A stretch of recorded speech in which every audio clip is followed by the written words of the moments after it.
শ্যাম দাস, আপনি এই চারজনের সাক্ষ্য শুনলেন, আপনি নিজে ওখানে ছিলেন। আপনি বলুন আপনি ঠিক কি দেখেছিলেন। আমি প্রথমেই বলতে চাই যে আমি সব সময় সিআইডির একজন ভক্ত। এসিপি প্রদ্যুমন তো আমাদের আদর্শ, আর অভিজিৎ স্যার তো আমাদের হিরো। আমরা এনার বিষয়ে কি করে ভুল বলতে পারি? আমি এনার প্রেরণাতেই ফোর্স জয়েন করি, আর এখন আমি ভাবি উনি সেই দিন জোরাবারের সাথে যা করেছিলেন ঠিক করেছিলেন।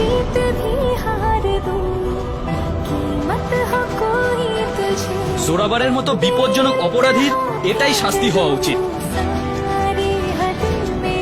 এদের ছেড়ে রাখার থেকে ভালো মেরে ফেলা।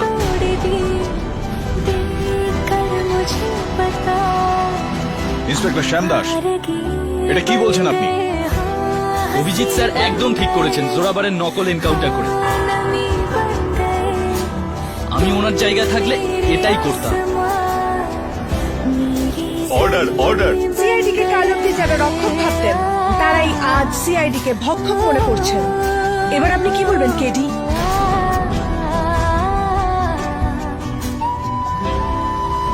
ইন্সপেক্টর শ্যাম দাস, আপনার কয়েক বছরের কর্মজীবনে দুবার সাহসিকতার জন্য পুরস্কার দেওয়া হয়েছে। হ্যাঁ, দারুণ ব্যাপার। তাহলে এটা মেনে নেওয়া আমাদের ঠিক হবে যে সাহসিকতা আর লড়াইয়ের ব্যাপারে আপনার সঙ্গে পাল্লা দেওয়া সহজ নয়। তাহলে এটা কি করে মেনে নিই যে কেউ আপনার বন্দুকটাকে ঘুরিয়ে আপনার দিকেই আপনার উপর চালিয়ে দিল? এটা কি করে সম্ভব? আপনি এতটাও আনাড়ি হতে পারেন না। অভিজিৎ স্যারের মতো দক্ষ মানুষের সামনে তো যে কেউ আনারি স্যার। হ্যাঁ, এটা ঠিক কথা, এটা তো ঠিক। যদি অভিজিৎ বাবু এত দক্ষ বন্দুকবাজ হন, তাহলে জোরাবরকে মারার জন্য, জোরাবরকে খুন করার জন্য পয়েন্ট ব্ল্যাঙ্ক রেঞ্জ থেকে একটা গুলি যথেষ্ট ছিল। তাহলে বাকি ওই 5টা গুলি উনি কেন ব্যয় করলেন এর জন্য? কি মনে হয় আপনার? কারণ অভিজিৎ রেগে গিয়ে নিজের উপর নিয়ন্ত্রণ হারিয়ে ফেলেছিলেন, আর এই উন্মাদনায় উনি নিজের পিস্তলের 6টা গুলি চালিয়ে দিয়েছিলেন। পাবলিক প্রসিকিউটর মায়া ফার্নেস, আপনি কিন্তু রাস্তায় চলা কোনো পাগলের কথা বলছেন না। এখানে সিআইডির একজন দক্ষ অভিজ্ঞ অফিসারের সম্পর্কে কথা বলছেন, যার পক্ষে এইভাবে এখানে কাজ করা অসম্ভব। আপনার কথার উত্তর আমি দিতে পারতাম, কিন্তু আমি চাইছি যে সিনিয়র ইন্সপেক্টর অভিজিৎ নিজের কথায় আদালতকে সত্যি কি সেটা বলুক। বলো অভিজিৎ, অভিজিৎ বলো। এখানে তোমার নৈশব্দ কেউ শুনবে না, কেউ বুঝবেও না। বলো সত্যিটা কি? ইওর অনার, আমি চুপ করে নেই। এখানে যা হচ্ছে তা দেখে হতবাক হয়ে গেছি। আমার উপর এর আগেও মিথ্যা দোষারোপ করা হয়েছে, কিন্তু এবারেই প্রথম মামলাটা আদালতে এসেছে। আর আমার এটা নিয়ে দুঃখ নেই যে আইন আমাকে সন্দেহ করছে। আমার ক্ষোভ হলো যে আপনি সিআইডি কে এই তদন্তটা করতে দিলেন না, কারণ আপনি ভয় পেয়েছিলেন সিআইডি আমার হয়ে কথা বলবে। কিন্তু এতদিনে সবাই জেনে গেছেন যে এসিপি প্রদ্যুমনের হাতে যদি অকাট্য প্রমাণ থাকে, তবে উনি আমাকে কি নিজেকেও ছাড় দেবেন না। অনেক বড় সত্যি তুমি আমাদের বললে অভিজিৎ। এবার আরেকটা সত্যি তুমি বলো, 13ই জানুয়ারি দুপুরে ঠিক কি হয়েছে?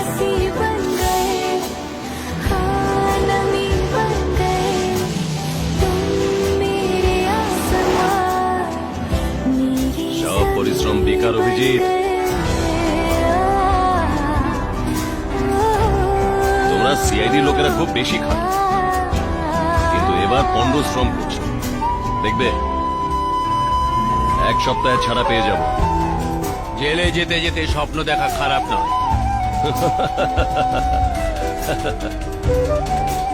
তোমরা দাঁড়িয়ে দাঁড়িয়ে দেখবে, আর আমি 5ম বার তোমাদের হাতের ফাঁক দিয়ে বেরিয়ে যাব। গ্রেফতার হওয়ার আঘাতটা খুব জোরে লেগেছে। মাথাটা এখনো ঠিক হয়নি না?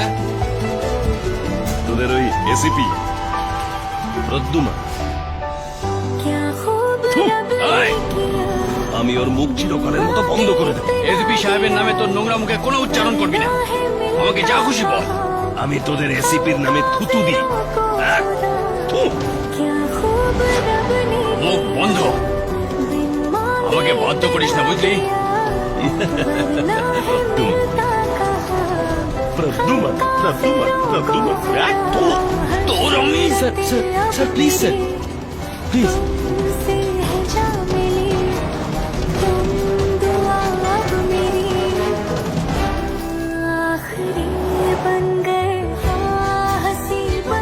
হিরো আমার দলে কাজ করবে আরে এমন সিআইডি কত এলো কত গেল চিন্তা করিস না তোর লাইফ বানিয়ে দেবো রে এই পানি চোখার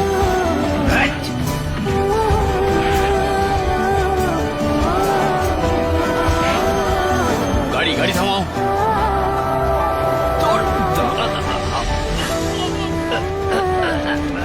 হাত করে খোল খোল খোল হাত করে খোল কি হচ্ছে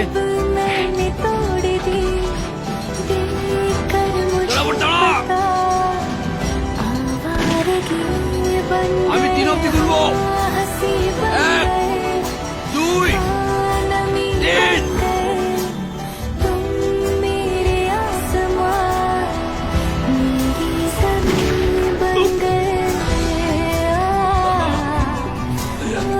বলেছিলাম না আমি পালাস না হ্যাঁ শ্যামদাসকে গুলি লেগেছিল বলে আমি জোরাবরের সাথে ওকে হসপিটাল পাঠিয়ে দিই বাকি কয়েদিদের নিয়ে আমি থানায় চলে এলাম